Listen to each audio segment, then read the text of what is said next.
Hello friends, मैं नीरज एक बार फिर आप सभी का स्वागत करता हूं अपने YouTube चैनल। आज हम पढ़ रहे हैं कक्षा 7 का एक चैप्टर है जिसका नाम है ठोस आकारों का चित्रण। तो आपने देखा होगा कि ठोस आकृति कहलाती है, तो आपने पहले पढ़ी होंगी द्विविमीय आकृति। द्विविमीय आकृति क्या होती है? जिसमें केवल लंबाई और चौड़ाई होती है। जैसे हम बात कर रहे हैं एक वर्ग की, तो वर्ग में केवल लंबाई होती है और चौड़ाई होती है, इसमें कोई भी ऊंचाई नहीं होती। जैसे हम बात कर रहे हैं आयत की, आप चित्र देख पा रहे हैं, ये बना हुआ है एक आयत। आयत में केवल दो विमीय होती है। दो विमीय मतलब एक होती है लंबाई, एक होती है चौड़ाई। ठीक, अब यदि हम इनके त्रिविमीय की बात करें, त्रिविमीय मतलब जिनमें तीन होंगी। आपने सुना होगा घनाभ। घनाभ ऐसा बनता है, ठीक, इसमें एक लंबाई भी होगी, एक चौड़ाई भी होगी और एक ऊंचाई भी होगी। ठीक, जैसे आपने देखी होगी माचिस की डब्बी। माचिस की डब्बी एक घनाभाकार है जिसकी लंबाई भी होगी, चौड़ाई भी होगी और ऊंचाई भी होगी। ठीक, चलिए अब हम अपना चैप्टर स्टार्ट करते हैं।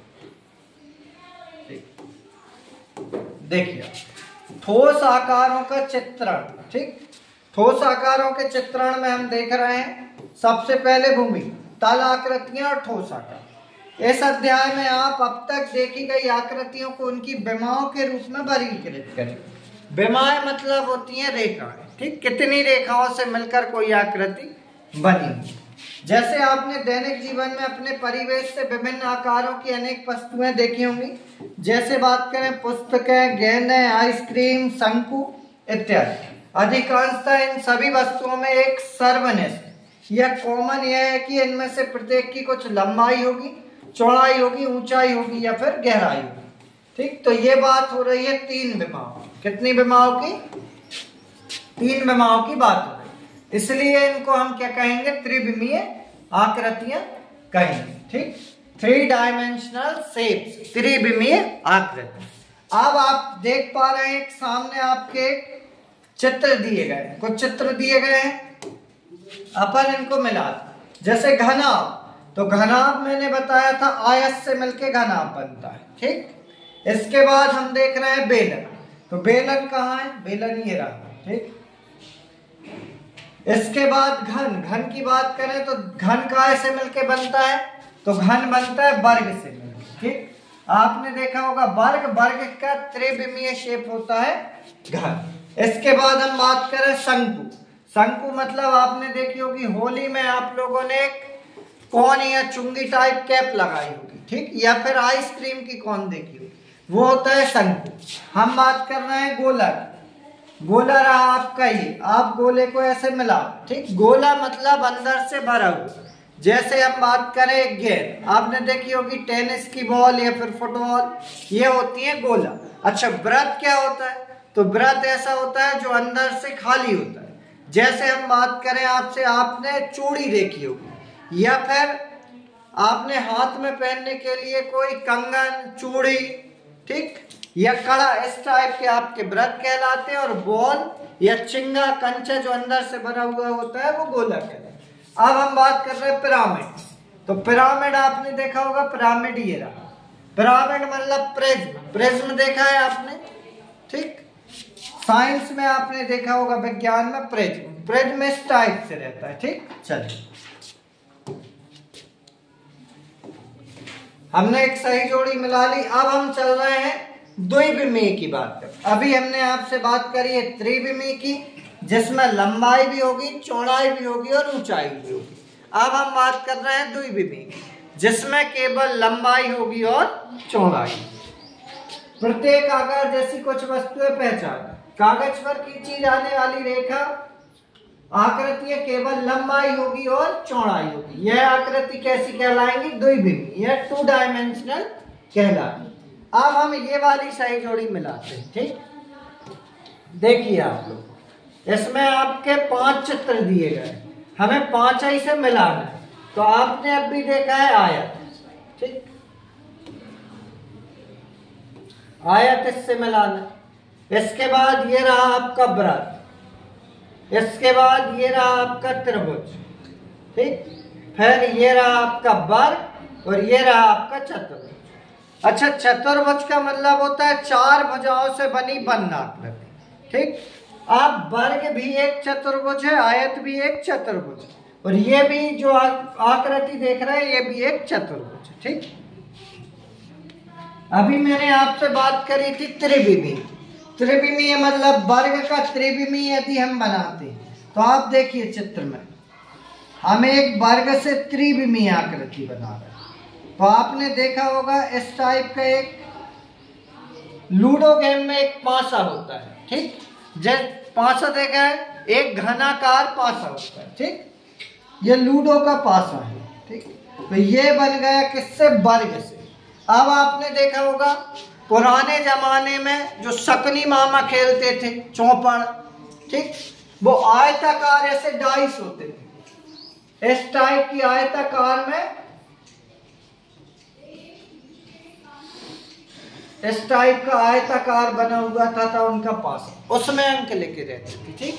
आपने देखा होगा एक लकड़ी का डस्टर आता है, ठीक, उसकी एक लंबाई होती है, एक मोटाई होती है और एक चौड़ाई होती है, ठीक। वो है आपका घनाकार, ठीक। तो आप ये सही जोड़ी मिला दें, ठीक। चलिए हम आगे चलते हैं इस पे। अब देखिए फलक, किनारे और शीर्ष। तो अब हम पढ़ रहे हैं त्रिविमीय आकृतियों में फलक, किनारे और शीर्ष। अच्छा, ये होते क्या है? तो सबसे पहले मैं एक आपको बता दे रहा हूं, ठीक। ये आपका एक घनाकार चित्र बना हुआ है, देख रहे हैं आप, घनाकार चित्र बना हुआ।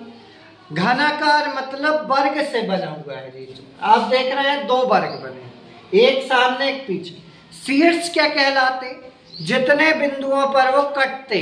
कैसे? आप देखिए, इस पे आके तीनों लाइंस मिल गई, इस पे आके तीनों लाइंस मिल गई, इस पे आके तीन लाइन मिल गई, इस पे मिल गई। अच्छा, ये होगा शीर्ष की? नहीं, ये शीर्ष नहीं होगा। क्यों नहीं होगा? क्योंकि इस पर केवल दो लाइन मिल रही। शीर्ष मतलब जहां तीन लाइन मिल जाए। तो एक घन या घनाभ में कितने शीर्ष होते हैं? टोटल 8 शीर्ष होते हैं। कितने शीर्ष होते हैं? 8 शीर्ष होते हैं, ठीक। अब हम बात कर रहे हैं आपसे कितने किनारे होते हैं। तो किनारे मतलब लाइंस, ठीक। किनारे मतलब क्या होती है? लाइन। मतलब 12 लाइन से बनता है एक घन या घना। देखिए एक लाइन जे,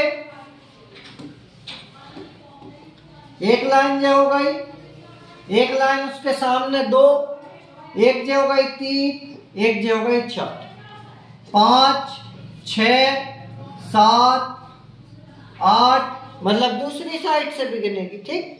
इस टाइप से आप गिनो तो टोटल 12 लाइन से बनी एक आकृति है, ठीक। तो घन के ढांचे पर बनने वाले 12 रेखाखंड या किनारे क्या कहलाती हैं? उसकी कोर कहलाती है, ठीक। अब हम बात करें फलक।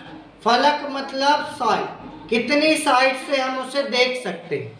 आपने एक डस्टर देखा होगा, डस्टर में एक साइड कपड़ा लगा रहता है, एक साइड खाली रहती है उसके ऊपर। तो दो हो गए, एक इस साइड एक इस साइड, 4 हो गए, और एक आमने और एक सामने। तो कितने फलक हो गए? 6। फलक मतलब हम कितनी तरफ से डस्टर को देख सकते हैं, वो उसके फलक कहलाते, ठीक। चलिए देखिए आप इसमें आप देख पा रहे हैं। जैसे हम बात करें शीर्ष की, तो शीर्ष आपने देखे, हम एक चित्र बना ले रहे हैं तो इससे आपको शीर्ष पता चल जाएगा।